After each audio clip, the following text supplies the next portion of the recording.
नमस्कार दोस्तों, मैं सीमा डेमन मेरे इस YouTube चैनल में आपका बहुत बहुत स्वागत करती हूँ। हर माता पिता का यही सपना होता है कि उसका बच्चा जीवन में अत्यंत भाग्यशाली रहे, सक्सेसफुल इंसान बने और वह अपने कुटुंब का, परिवार का नाम रोशन करे। तो नाम से यही वाइब्रेशन आती है कि बच्चे का नाम किस तरीके से आपने रखा है। यदि आपने बच्चे का नामकरण सही करा है तो बच्चा अत्यंत भाग्यशाली रहेगा, जीवन में कभी भी उसे रुकावटों का सामना नहीं करना पड़ेगा। और इसके विपरीत यदि आपने बच्चे का नाम गलत रख दिया तो बार बार हर क्षेत्र में उसको रुकावटों का सामना करना पड़ सकता है।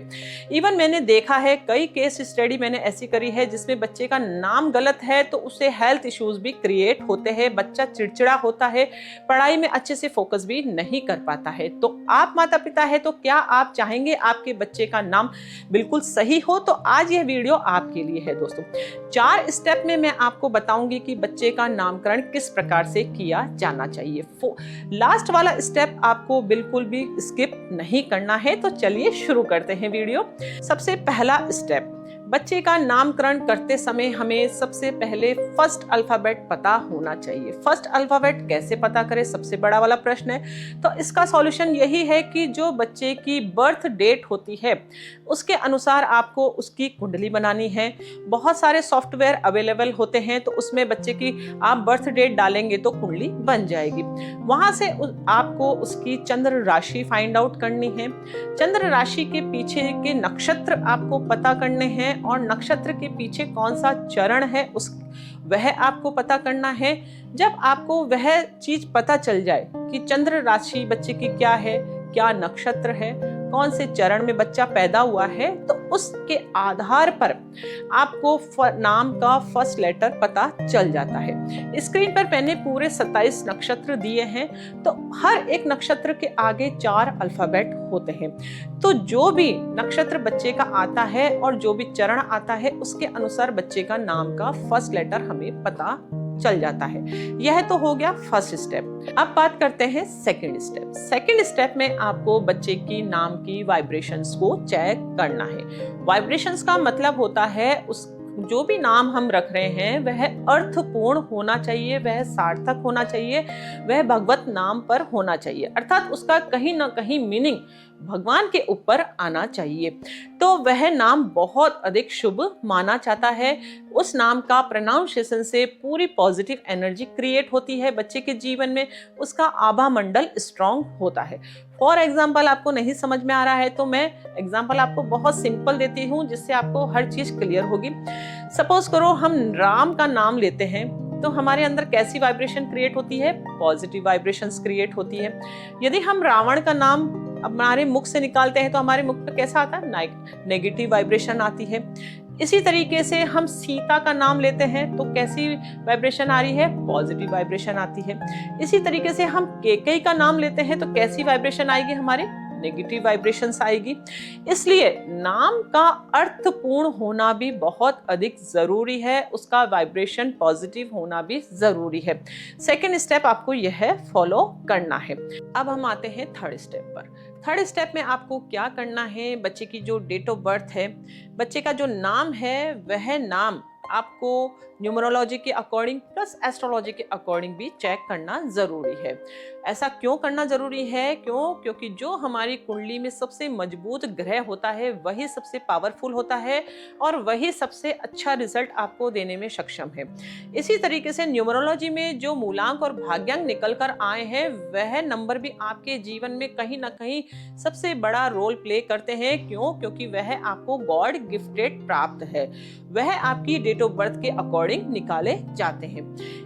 यह जो नंबर्स हमारे को निकलते हैं, मूलांक और भाग्यांक हमारी डेट ऑफ बर्थ के अकॉर्डिंग, और जो हमारी कुंडली में सबसे पावरफुल ग्रह है, उन दोनों को कंबाइंड में सेट करके मैन्युअली यह चेक किया जाता है कि सबसे अच्छा नंबर उनके लिए कौन सा निकल कर आएगा।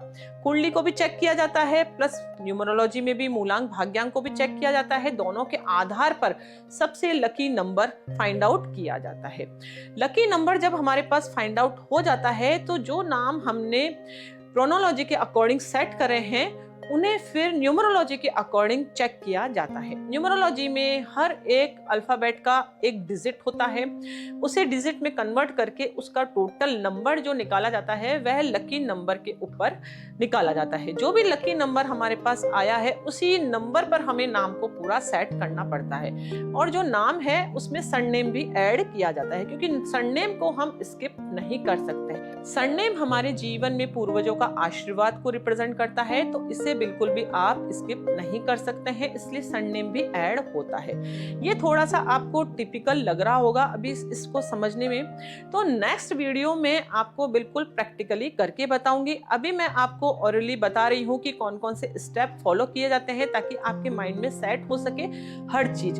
तो आपको बिल्कुल परेशान होने की जरूरत नहीं है, मेरे चैनल के माध्यम से आप बने रहेंगे तो नेक्स्ट वीडियो आपको बहुत इजी वे में मैं प्रैक्टिकली समझाऊंगी, ठीक है ना। तो इस तरीके से पूरे नाम को सेट किया जाता है। जब नाम पूरा सेट हो गया लकी नंबर पर, तो वह हमारा नाम लकी नेम के रूप में हमारे पास आ जाता है। भाई हमने सेलेक्ट कर लिया, ये नाम बच्चे का हमने रखा है। अब फोर्थ स्टेप की मैं बात करूं तो फोर्थ स्टेप के अंदर नाम को एक्टिव किया जाता है, उसकी वाइब्रेशंस को और अधिक एक्टिव किया जाता है पूजा के माध्यम से। कोई भी आप जब बच्चे का नामकरण करते हैं तो हम एक घर में नामकरण संस्कार की पूजा करवाते हैं। उस पूजा में सबसे पहले गणेश अंबिका की पूजा की जाती है, नवग्रह की पूजा की जाती है, हमारे कुल देवता की पूजा की जाती है, और सप्त चिरंजीवी की पूजा करके बच्चे का नाम रखा जाता है ताकि बच्चा जीवन में चिरंजीवी रहे, अर्थात कुल का नाम रोशन करने वाला रहे दोस्तों। तो इस तरीके से 4 स्टेप फॉलो करके आप अपने बच्चे का नाम बिल्कुल परफेक्ट रख सकते हैं, लकी नेम रख सकते हैं। तो याद रखिए, सही अक्षर, सही वाइब्रेशन, सही न्यूमरोलॉजी प्लस सही नामकरण संस्कार इज इक्वल टू बच्चों का ब्राइट फ्यूचर। दोस्तों यदि आपने बच्चे का नाम पहले से ही रख लिया है तो उसे भी आप लकी करवा सकते हैं। ये सब जो चीजें होती है बिल्कुल मैनुअली होती है, किसी भी सॉफ्टवेयर पर यह पूरी डिटेल आपको एक साथ कहीं पर भी अवेलेबल नहीं हो सकती है। यदि बाय मिस्टेक आपने सॉफ्टवेयर के माध्यम से नामकरण कर लिया है या कैसे ही हमारे बच्चे का नाम रख लिया है, अभी तक आपको इस चीज की नॉलेज नहीं है, तो जरूर इस चीज पर आप फोकस करिए कि बच्चा हमारे जीवन में क्यों इतना परेशान है। कई बच्चों के जीवन में कुछ प्रॉब्लम्स रहती है, तो कहीं ना कहीं उनका नामकरण में भी दिक्कत होती है, तभी उन्हें जीवन में परेशानी होती है। अदर वे में हम यदि देखें तो कुंडली के माध्यम से भी हम ग्रहों की स्थिति के अनुसार पूरा जीवन के भविष्य के बारे में जानकारी प्राप्त कर सकते हैं दोस्तों। तो जीवन का जो भी डिसीजन होता है हमें कुंडली के माध्यम से लेना बहुत अधिक जरूरी होता है। आई होप आपको ये वीडियो बहुत अधिक पसंद आया होगा। वीडियो यदि अच्छा लगे तो इसे लाइक जरूर करना है, दूसरों के साथ अधिक से अधिक इसे शेयर करना है ताकि यह इंफॉर्मेशन दूसरों तक पहुंच सके आपके माध्यम से भी। और यदि आप किसी विशेष टॉपिक पर वीडियो चाहते हैं तो वह भी आप मुझे कमेंट के द्वारा जरूर बताइए ताकि नेक्स्ट वीडियो में मैं उसे कवर अप करने का प्रयास कर सकूं। और नेक्स्ट वीडियो के लिए आप जरूर तैयार रहिए, उसमें बिल्कुल मैं प्रैक्टिकली करके बताऊंगी दोस्तों। तो मिलते हैं हम नेक्स्ट वीडियो में, तब तक के लिए thank you and bye bye.